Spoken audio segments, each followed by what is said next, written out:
Evening Hello vibes. साथीहरु अहिले चाहिँ म कक्सीमा बसेर सालो सालोको सिनहरु सिनेरीहरु इन्जोय गर्दैछु हैन अहिले त्यहाँ बारी सूर्य डुब्न लागेको छ तपाईहरुले देख्न सक्नुहुन्छ सूर्य डुब्न लाग्यो हैन हो यतातिर आउन यो हाम्रो सूर्यविनायक मन्दिरको डाँडा त्यो छेउमा सुवर्णेश्वर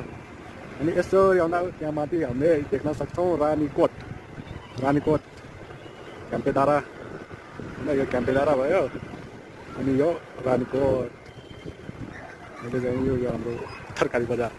भक्तपुरको तरकारी बजार मान्छेलाई चिन्नुहुन्छ तपाईहरुले यो मान्छे दुर्गा प्रसाद प्रसाई तेरा मुझसे अनि यसरी पूर्वतिर हेर्दा तपाईँहरूले नगरकोट देख्न सक्नुहुन्छ नगरकोट त बाटोले छिकिरहेछ यता अनि नौतले गुम्बा हो यो नौतले गुम्बा